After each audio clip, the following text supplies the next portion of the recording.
When the Atlanta Thrashers drafted Dany Heatley, it felt like their fortunes were finally turning. He won Rookie of the Year and looked like the franchise player they desperately needed, until a tragic car crash changed everything. In today's video, we'll take a look back at how Heatley's rise and the heartbreaking accident that took teammate Dan Snyder's life shaped the future of the Thrashers. Heatley's rise would be overshadowed by the unthinkable loss. This is a story of how one moment forever altered the Atlanta Thrashers. Before we get started, I just want to say welcome to All Sports History. This is a channel where you'll find many sports documentaries on sports leagues like the NFL, MLB, NBA, NHL, and much more. So please consider subscribing and hitting the notification bell if you don't want to miss any of those. Okay, let's get back to today's video.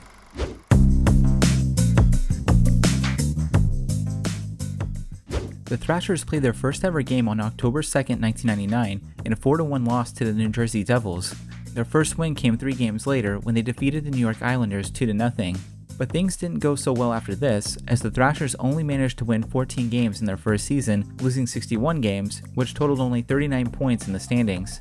This actually placed them as having one of the worst records in NHL history, with a winning percentage of only .238. But things did fare a little bit better in the stands, as at least initially there was great interest in the team throughout the city. Home attendance averaged just over 17,000 fans a game for their first season, which put them just outside the top 10 in attendance figures for the 1999-2000 season. After the disastrous 1999 draft, the Thrashers turned things around the next year when they drafted Dany Heatley, seen here on a prom date with the Calder Memorial Trophy for Rookie of the Year, which he won in 2002.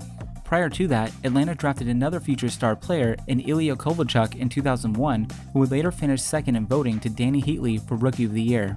Even with the influx of new talent to the team, the Thrashers continued to struggle on the ice.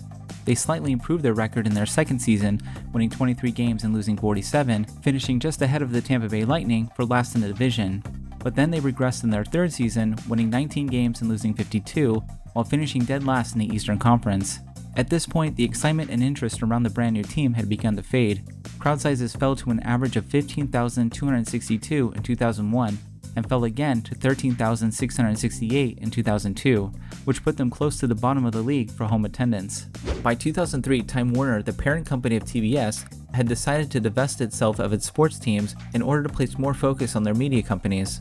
With that, Time Warner sold both the Thrashers and the Atlanta Hawks to a semi-local business group named Atlanta Spirit LLC. I mentioned semi-local because the business group was actually made up of 3 smaller companies, one based out of Boston, one out of Atlanta, and one out of Washington, D.C.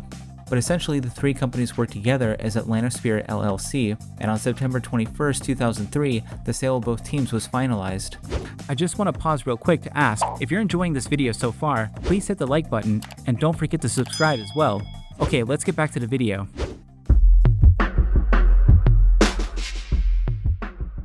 Just 8 days after the sale was complete, tragedy struck when star player Dany Heatley crashed his Ferrari while driving with teammate Dan Snyder.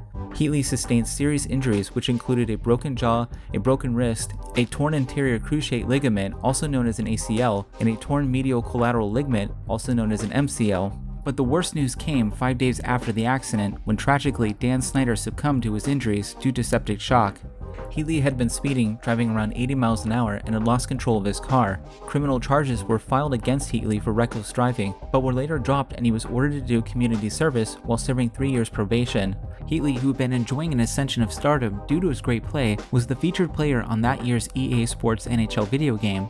But immediately following the car crash, EA Sports pulled the cover and swapped it for one that featured Joe Sakic of the Colorado Avalanche instead. For the entirety of the 2003-2004 season, the Thrashers wore black patches with Snyder's number 37 on them and dedicated the season to his memory. That year, the team's play improved somewhat, with the Thrashers jumping out to an early lead in the division, but towards the middle of the season, the team went on a long losing stretch, only winning 3 games over a 6-week period. The Thrashers managed to just miss out on making the playoffs, and ultimately they would finish the season in second place in their division behind the eventual Stanley Cup winners, the Tampa Bay Lightning.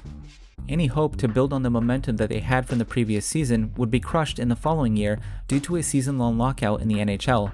The lockout began on September 16, 2004, which was mainly due to a dispute between the players and the owners over instituting a salary cap. The lockout lasted through the following summer, and on July 22, 2005, a new collective bargaining agreement was reached that allowed for both a salary cap and revenue sharing between the owners and the players. The Thrashers, looking to make their first playoff run, signed new additions to the team, such as forwards Scott Mellanby and Bobby Holik, goaltender Mike Dunham, and defenseman Harislav Modry. At that same time, Dany Heatley, still dealing with the after effects of the fatal car accident, had requested a trade, understandably wanting to put the tragedy behind him. Heatley was later traded to the Ottawa Senators for Marian Hossa and Greg DeVries. Even with the team once again narrowly missing out on the playoffs during the 2005-2006 season, the new signings would eventually pay off as the team bounced back the next year. With the help of star players like Ilya Kovalchuk, Marian Hossa, and Slava Kozlov, the Thrashers won 43 games and captured the Southeast Division title for the first time, while also clinching their spot in the Stanley Cup playoffs for the first time as well. On April 12, 2007, the Thrashers hosted their very first playoff game in front of a sold-out crowd in Atlanta. The excitement around the playoffs wouldn't last long though, as unfortunately for the Thrashers, they were swept in the first round by the New York Rangers.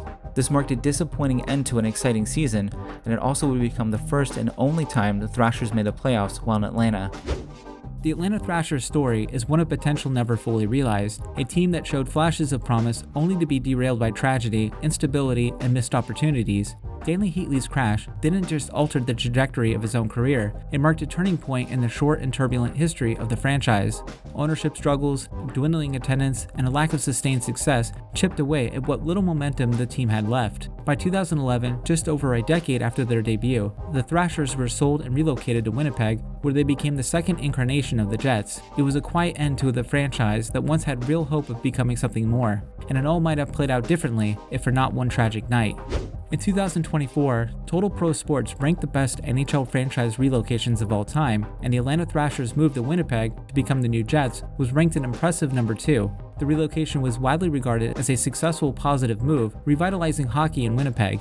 The Thrashers' move was ranked just behind the Quebec Nordiques' relocation to Colorado, becoming the Avalanche, and it was ranked ahead of other well-known moves, including the original Winnipeg Jets moving to Phoenix, the Minnesota North Stars relocating to Dallas, and the Hartford Whalers moving to Carolina. So what did you guys think about the Thrashers' move to Winnipeg being listed as the second best relocation in NHL history? Would you rank it higher or lower? Let me know in the comments below. If you've enjoyed this video, check out my deep dive on the full history of the Atlanta Thrashers, which goes further into the rise and fall of the short-lived franchise. As always, please like and subscribe if you haven't already, and thanks for watching. Also, you can now support the channel by leaving a super thanks anytime you want to comment. This would be greatly appreciated and would go a long way in helping the channel out. So thanks for supporting the channel, and thanks for watching.